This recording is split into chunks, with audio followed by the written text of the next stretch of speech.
Okay, we left off Yud Gimel Amud Aleph.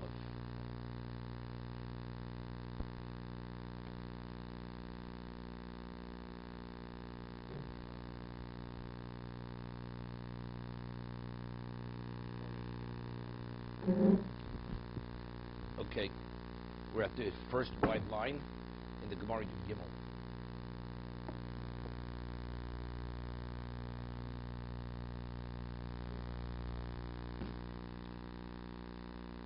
Kinoch nafshi de Ravasi. When Ravasi passed away, Ailu Rabod Kinu Lishmaitzek. The Chacham gathered to compile all the things that Ravasi had said. When he passed away, they wanted to collect all his rulings of Ravasi. Omale Ahumi Rabbonim Rav Yaakov Shmei. So one of the Chachamim, his name was Rabbi Yaakov, said, Hochi Omer Ravasi Omer Rav Mani. Ravasi said name of Rav Mani.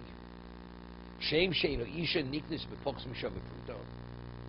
Just as a woman cannot be married with less than a Shavet Pruto, that's the minimum. Kachin Kakin Niknis Bepochs Mishav Pruto. One cannot acquire fixed property less than Shavet Pruto. This is what Ravasi said over in the name of Rav Mani. Omru Lei said, he said to Rav Yaakov, how could Ravasi say this? It's contrary to a brayso of Tanyo. It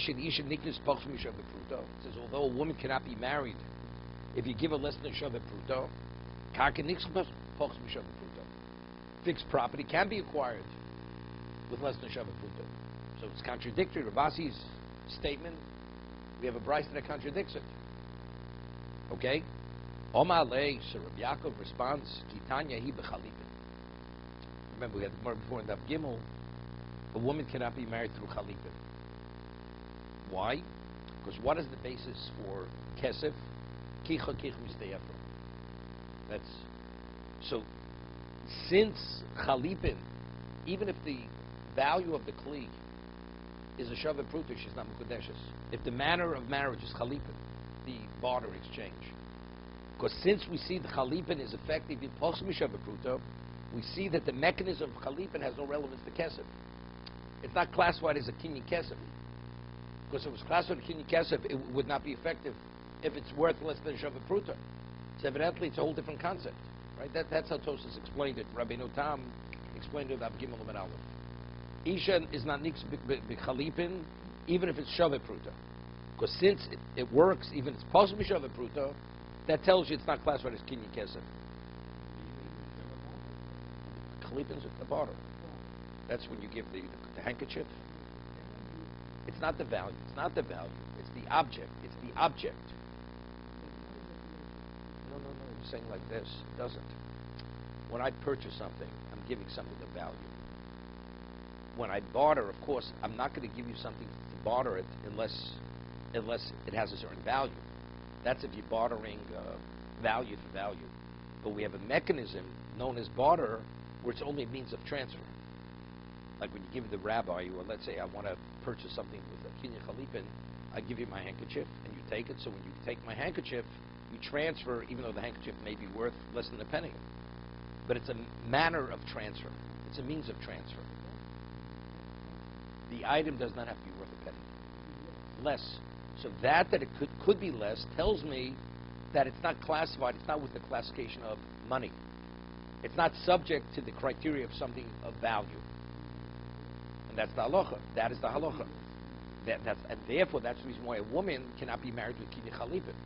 Because the only basis for kesef is the gzera shava we learned from Steyefrom, from Avram Avinu. It says kinyan kesef. However, since we see that chalipin is effective even if the item is less than a shavet pruta, as a result of it, that's the reason why it has no relevance to marriage. Because a woman, you have to have kesef. Correct. But even if it's less, the halacha is even if it's less, you give it a needle. One time a needle, you were able to purchase less than a penny. You could give a machat, a needle, it's considered chalipin.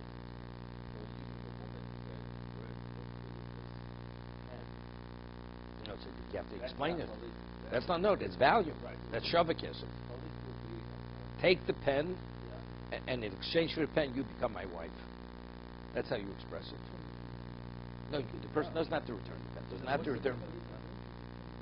The customs we do, but you don't have to. You don't have to. No. What I'm saying, I'm marrying you when you take the value of the pen. It's not a barter.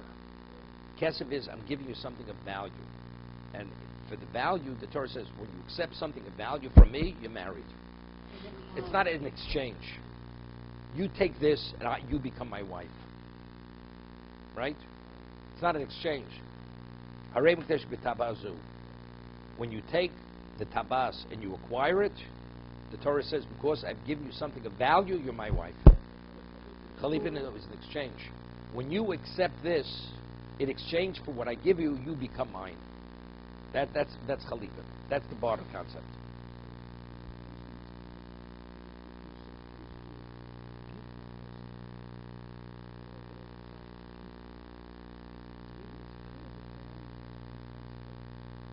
It's what the concept is. What manner are you going? Are you marrying her? If the manner is barter, even though she could keep the item, but I'm not marrying you with the value of the item. It's the method in which the transfer is taking place. Is it a barter, or when you acquire it? It's not. It's A for B. It's not A for B. When you give a woman a ring in marriage, it's not. Since you've accepted the ring, in exchange for the ring, you become my wife. When the woman accepts the ring in marriage, the Torah says she becomes the wife. It's not an exchange. When she acquires the ring and now the ring is hers, the Torah says that is marriage.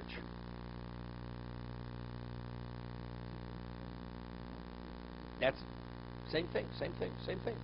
I've given you the ring as Shavit Pruta. It's the mechanism. What's the manner in which you're marrying the woman? She's acquiring the ring, and as the Torah says, when a woman acquires the ring and takes it in marriage, the Torah says she's your wife. She's the wife of the man who gave her that Shavit Kesef.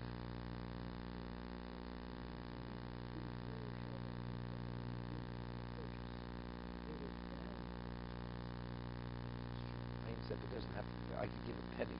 I could give a down payment on a $1 million piece of property, and the purchase is the penny. Torah says when you give kesef, the property is yours. It's not an exchange. It's towards payment. Towards payment. That's not a barter. That's kesef. But that's kesef. And the property fully becomes yours at that moment. Exactly. That's kesef.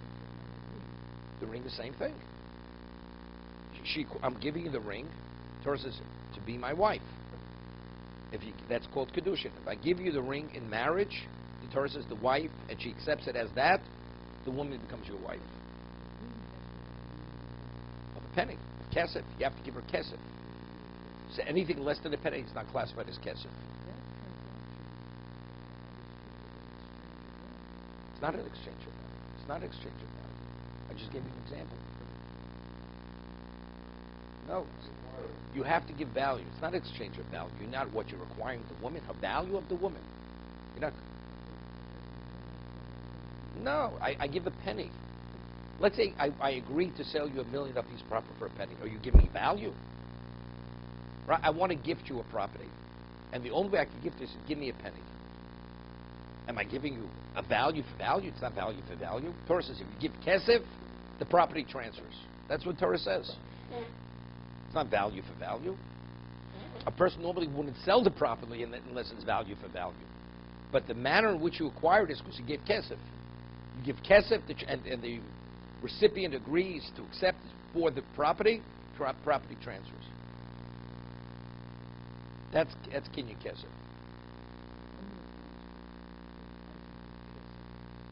Only kesef could bring that about. Correct. Brings about that result. Shavit Pruta. Kesef is anything which has value. As long as it's worth a penny, that's called kesef. That's cool. Any item. That'd be silver. No, it doesn't have to be. No, anything. Anything that's Shavit Kesef. This kesef is actually the money, silver. And this Shavit Kesef. Shavit Kesef, value. The equivalent of the silver. Barter is A for B. It's not when I receive this, there's a consequence. Initially, my intent is when I give you A, you give me B. It's an exchange. The end result is the same. It's just the manner in which it's taking place in terms of the item that's being bartered. Doesn't work. Doesn't work. There's no basis to say it works. You're not bartering. You take this, you give me yourself. I give you the whatever it may be, and you exchange. You're in exchange. You become my wife. There's no exchange over there. Which is a penny, which is minimally, right? It's good. It's good, 100%, because there you're marrying with value.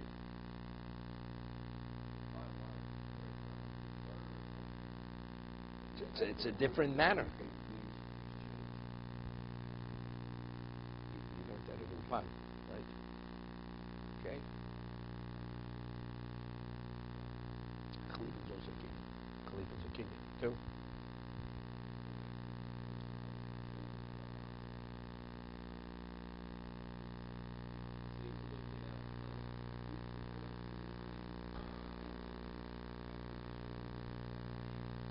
It's not, the word is not acquisition.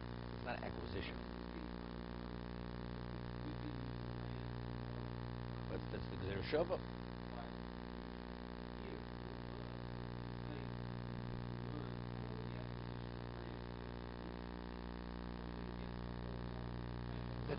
That's Tosa's question. No. That's Tosa's asked the question. It's backwards. Because we're learning Kiddushin from Karka. We're not learning Karka from Kiddushin. No. So Tosa's answer. We'll see Tosa in a moment. Okay, it's a side question that you're asking, right? He says, "Shem sheisha niklas box b'shav pruto karka ing niklas b'shav pruto." So Tosa's answers. I just want to address his question. Go ahead.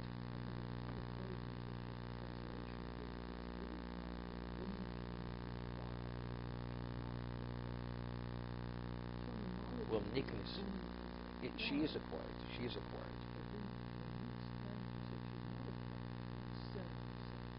But the consequence is she's your wife. So that's acquired. She's acquired, meaning rights. You have rights. The exclusivity of marriage comes about as a result of giving the woman a shavah pruta. She's not an object. She's not an object. She's not an object. But the rights, there's an acquisition of rights. I have rights, right? You have marriage rights, right? There's exclusivity rights in the wife. Yeah, but she doesn't know what are the rights. That's only because he obligates himself, right? The conjugal rights. She has conjugal rights, but that's the husband's obligation to the wife. But the wife doesn't acquire the husband.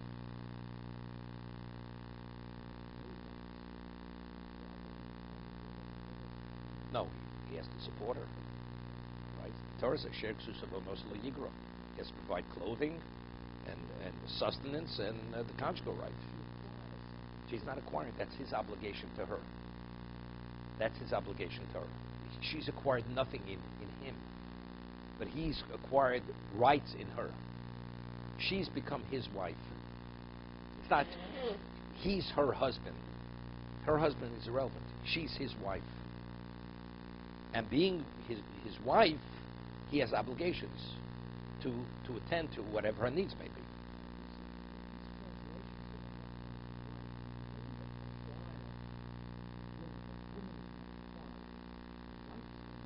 Correct. Well, we discussed this on the people. The halacha is a woman cannot be acquired with chazokah, right? Take possession, right? Later it says, if you want to acquire a slave, you lift up the slave. You pick up a woman. So you say, well, karka could be acquired through chazokah. You do an act demonstrating ownership. You demonstrate mastership over the wife. It doesn't work. But you're learning from karka, right? So if you learn Rabbi Nutam, it's great. We're only learning specifically to that. But the Rashba says, because woman's not an object. Chazokah is you're doing something to the object. demonstrating ownership in the object. It's not the woman, the person's not an object. Slave is an object. It's a chattel. It's a chattel. Doesn't make a difference, but a chattel. It's a chattel. That's an object.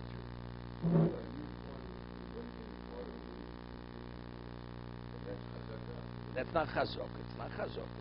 It's not chazok.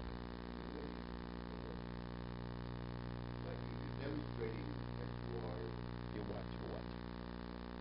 What about you? What about if you put her in shackles? If you put her in shackles, it's even more so, right? No, evidently something else. Evidently something else. No. Evidently something. We'll get to evidently. Not too far off. Another page or so. We'll discuss evidently.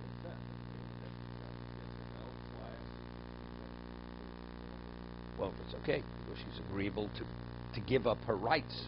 She's giving up her rights. Okay.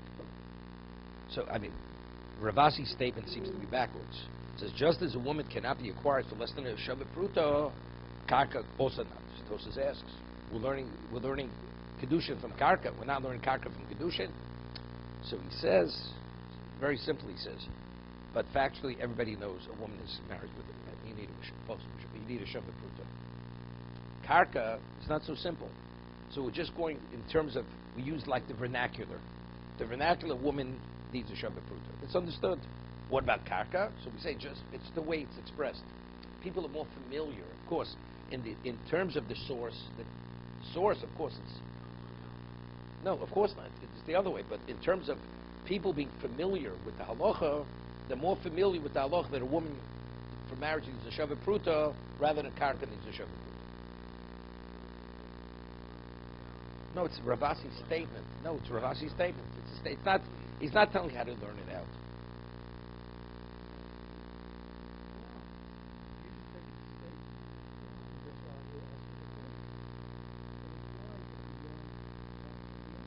No. That's not the way it sounds. Rabbi Tosa says that's not the case. It's not the case.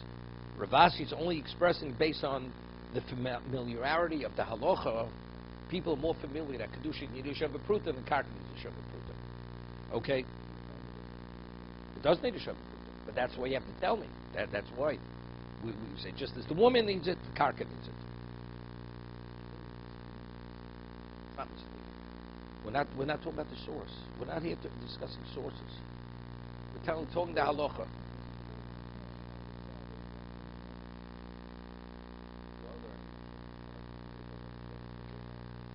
No, we're also learning that from Karka. We're learning that from Karka too.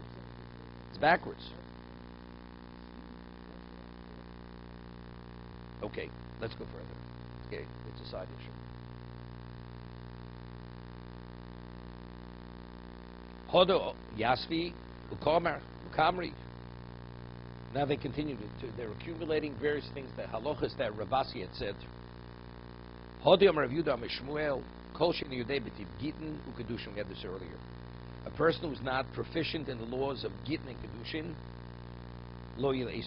one should not be involved with them. Okay, so they what is it? It should say Koshin Yudea B'tiv Kiddushin begin. I mean, Gittin, right, follows the Kiddushin. One can't be married, can't be divorced unless the person married. So the order should be whoever is not adept in the laws of Kiddushin and Gittin should not be involved. So what does it say? Gittin Kiddushin. Okay, but also, what's the Seder of the Torah? Because it says, because let's say the priest, so it speaks, since it speaks about marriage after Gittin, therefore that's the way it was set up. But the main reason is because it's much more complicated. Omer Ravasi, Omer Rav Yochanan. So what did Ravasi, after Rav Yehuda Mishmuel had said, Ravasi had said to Rav Yochanan, V'kosher l'olam yosem doram abu. If the person is not fully proficient and adept in this area, the consequence and the responsibility of his behavior is even worse than doram abu. Shenemar, olo v'chichesh v'ratzoach v'gono v'nov portu v'domim b'domim nogo. We'll see what that means. It's a pasuk in Hosea. My mashma, how do we see from this posuk that the person who is not really familiar with the laws of Gittin Kiddushin is worse than Dora Mabel? Kidbetargami of Yosef. Rav Yosef was an expert in Targum. Targum Yonos Minuzil. How to interpret things based on the Targum, the Aramaic. It's famous Tosas. Gemara says in Tamura that Rav Yudah Nossi realized that people started to forget because of the persecutions of the Romans. He committed Torah Shabbal Peh to writing. He based it on, even though there's a halacha, which we have the Gemara in Brochus, that Dvarim Shabbal Peh Yato Rashon L'Kosim, just as Dvarim Shabbal of the written law, Yato Rashon L'Al Peh, you're not permitted to cite it from memory. Dvarim Shabbal the written law, identically Dvarim Shabbal Peh Yato Rashon L'Kosim, you're not permitted to commit it to writing. So how did Rabbi Yudah Nossi commit Torah Shabbal Peh to writing? Right? He authored the Mishnah. So the Gemara, he cited a pasuk from Tehillim. The David Melech says, "Eis lasos l'Hashem heferu Torasecha." There's a time where the Torah may be annulled because people forget. There's no Torah. So there's an Eis lasos Hashem, the time you have to do for Hashem, heferu Torasecha. If the Torah is going to be annulled, chas v'sholom, you have to do what you have to do. So that becomes an overriding factor. Mr. Lugosi, you say something to Mr. Mendelovich? No. Eis lasos Hashem heferu Torasecha. I don't remember what he said, but whenever I would quote this posuk, he would always mention something to Mr. Mendelovich. Okay. So Tosas over there says, so if we're saying Torah, we say Dvarim Shebe Balpeh, Dvarim Shebe Chsav Yator Rashom Balpeh, something in the written you're not permitted to quote from memory. So Rabbi Yosef, the Gemara says, at the end of Pesachim was blind. Musaginor, he became blind. So if he was blind, he's not permitted to quote from memory Psukim.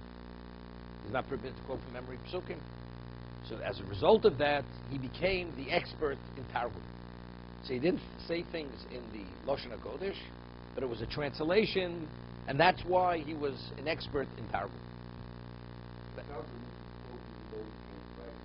Even though, even though you can't read it, you can quote it from memory.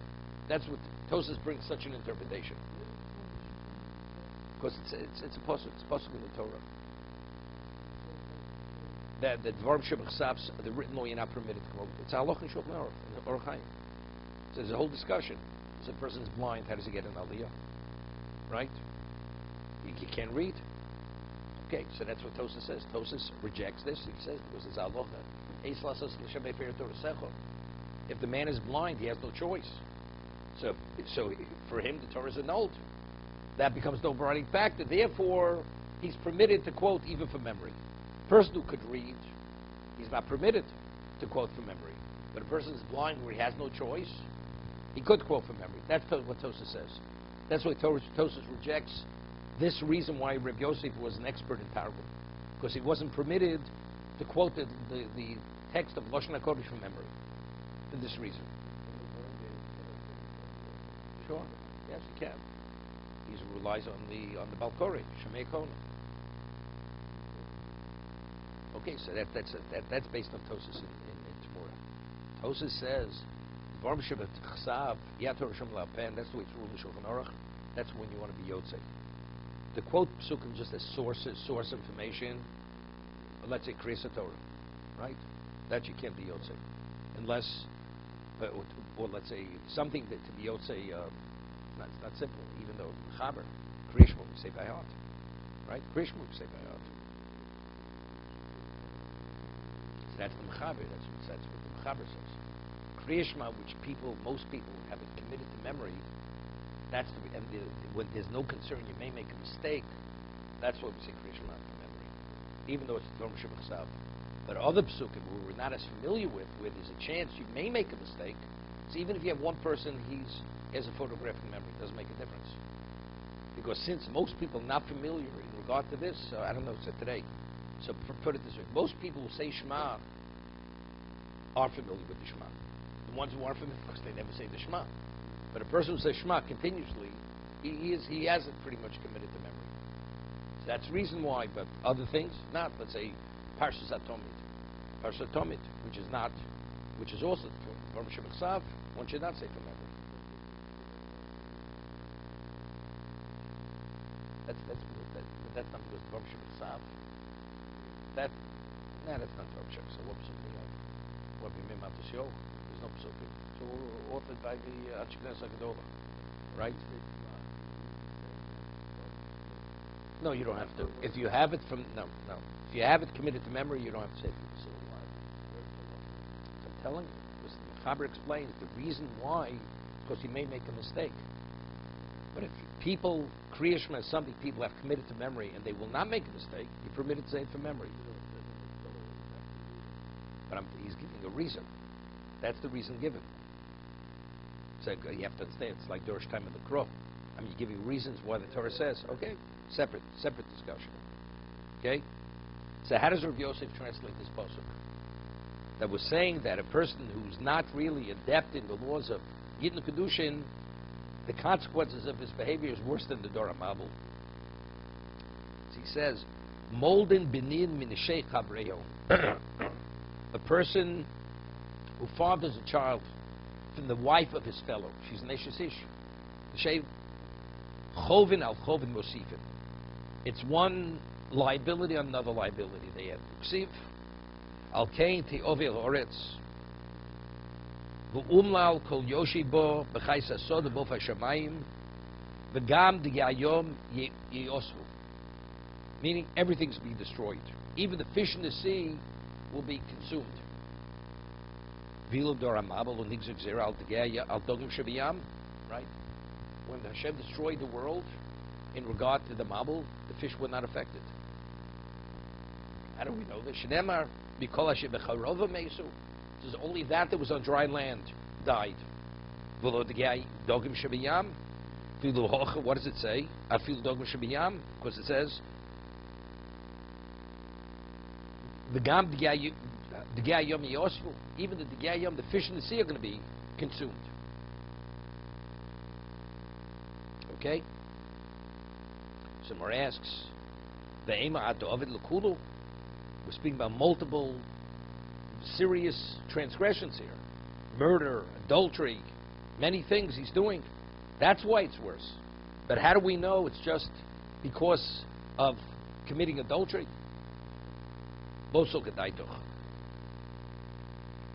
He says that's not acceptable. It's not logical to say that. T'chsiv ki b'nei elo ovlo oretz ele nei olo right nei olo ovlo oretz ve'emo olo l'chud. So maybe the oath is by itself, and the others it's a combination of all of them. And that Gemara says miksiv ufortzu. It says it doesn't say and, it's this and that. It says portzu ksiv. They breached every one of these things individually. So we see for Eshes Ish that even the Degei Yam are going to be consumed.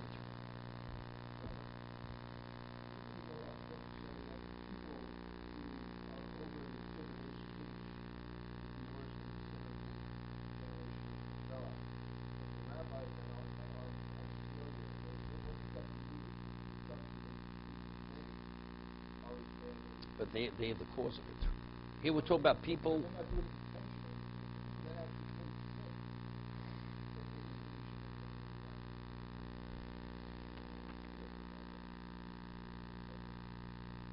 See, a person is able to do tshuva if he knows he's doing the wrong thing. I mean, here the people aren't even aware, and that's the way they explain it. The person who's committing adultery is not even aware that he's committing adultery. It's due to the person's lack of proficiency. That's why he's committing adultery. That's why he's even more. The person commits adultery. Okay, how often does he commit adultery? It's not a common thing. No, the Gemara tells a story in Sukkah that Abaye, he saw this man and woman speaking, and he realized she was Neshes Ish, and they made up. They're going to rendezvous in the marshes, and they're going to commit adultery.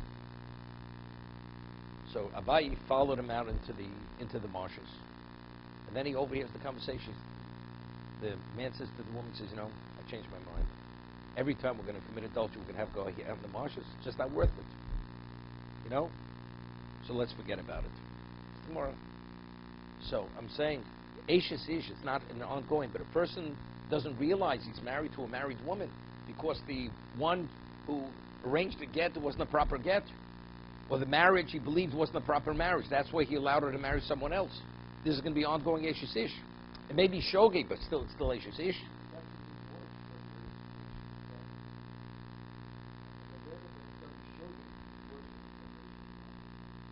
Correct.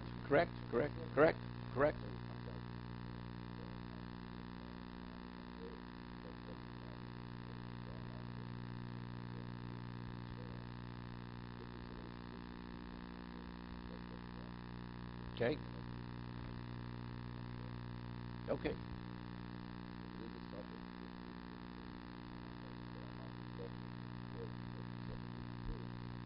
What I'm telling some translated interpreters, I'm saying, this is an ongoing issue. This is not an ongoing situation.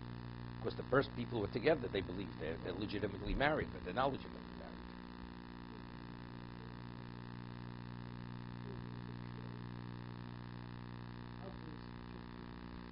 No, that it says V'nei Elokim. It says angels took them. Whatever. You have to understand what they are. Yeah, but it wasn't a regular. This is pre-Mabul, pre-Sinai.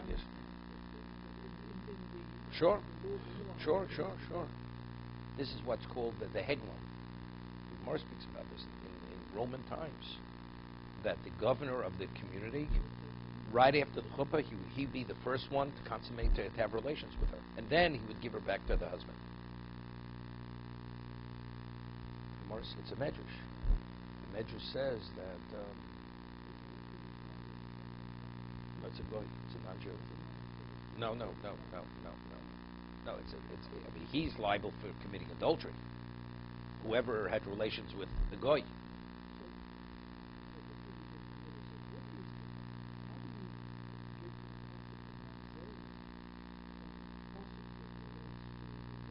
No. It says it's worse than the Darbal. It's quoting a pasuk in Hosea. This pasuk is post Sinai. The pasuk we're citing now was after Sinai. It says their behavior is worse than the Mabul's behavior. So he says, the Maharsha says, because over here the consequence is mamzer. Then there was no consequence of mamzer. It was just limited to adultery. I'm saying, others say, no, because here this is ongoing. Adultery is not something which is an ongoing relationship. That's the Maharsha, what he's saying. Yeah. There's illegitimacy. Before Sinai there's no illegitimacy. Yeah, of course. That's the Gemara. That's the Gemara says.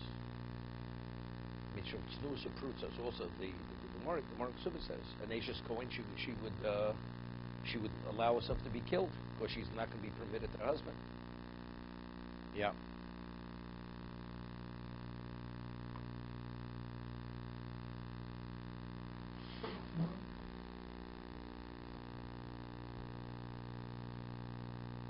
Hodi Yasi Kamri. Now, Hodid Nanu, Isha Shivia Chatosa. Now, a woman who gives birth, she has an obligation to bring 2 karbanos. Right? 2. A woman is considered Mechusi Kippurim. Right? A woman, the Torah says, if a woman gives birth to a male, she's contaminated for 7 days. For 33 days, even though she continues to menstruate, she's Torah. She's permitted to her husband. However, in terms of eating kochim, at the 41st day, she has to bring a chatos and an ola. Right? That's what Torah says. For a male. And for a female, it's double. On the 81st day. A chatos and an ola. A sin offering and a burnt offering. That's what she has to bring. Until then, she's considered mechusi kippurim. She's not permitted to go to the Beis Hamikdash. She's not permitted to eat kochim. She's not permitted any of this. Okay. What? Rather than what? Anybody who goes to chatos brings an ola. An ola always goes together with a chatos. Separate, okay. When we'll learn Chumash, we'll talk about it. Okay? So it says, Isha Shivi Chatoso. In a lifetime she brought a chatos, umeso. And then she passed away. She didn't have a chance to bring the ola. Yavi Yoshim Olosa. Let's say she did. She consecrated the ola. We'll discuss in a moment. Before she died, she consecrated. The chatos was brought, and she consecrated the olah. Now, the Gemara says in Tamura, inside other locations, is halochim Sinai the chamisha chatos mesos. The 5 chatos that, if you consecrate it, you let the chatos die. What is the case? Chatos shemesu baleo. A person consecrates a chatos and dies. So if the person dies, the kapara has no relevance, right? The Gemara says, "Ein kapara lemesim." A dead person cannot be atoned, right? Ein kapara lemesim. So what do you do? So the halach is mesos. You put it in a room, lock it away, and you let it die. What?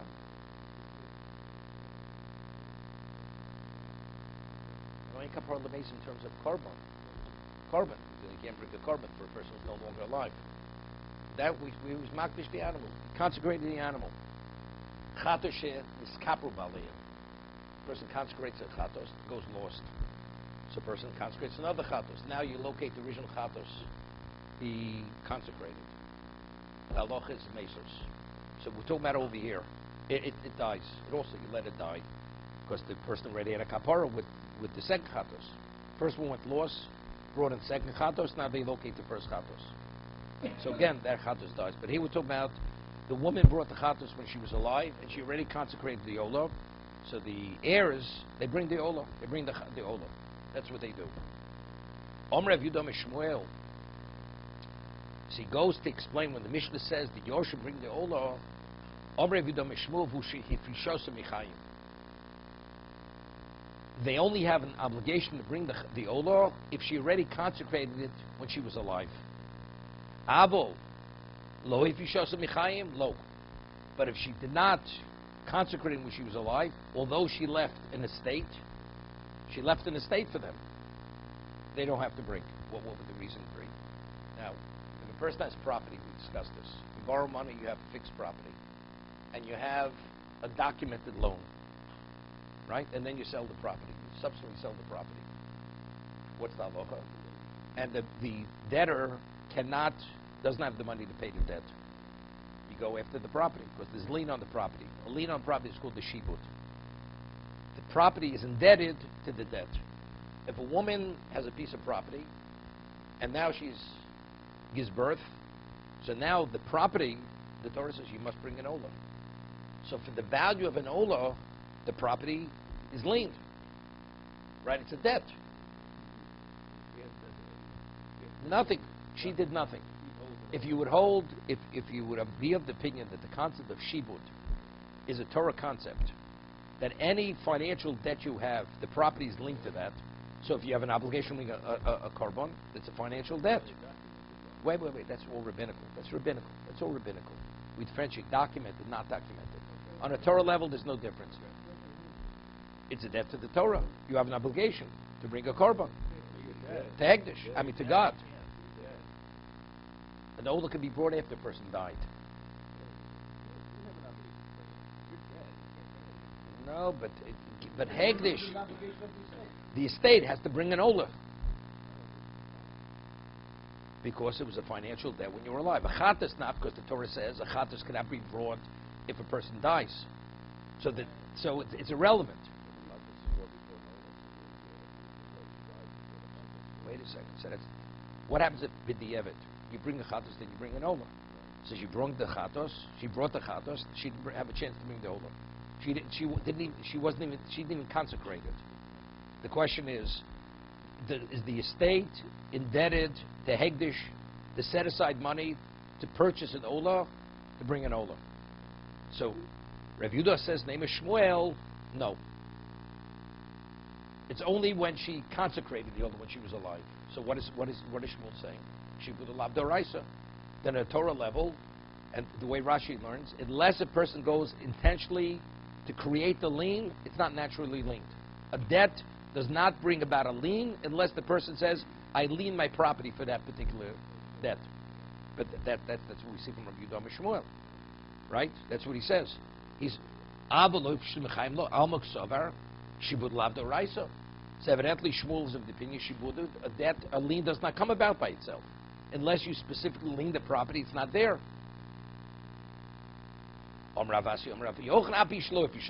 He disagrees. Ravasi named Rabbi Yochanan, even if she did not designate it. When she was alive, the estate is lien. Al Muksova Shibudo Havido Raisa, to be continued.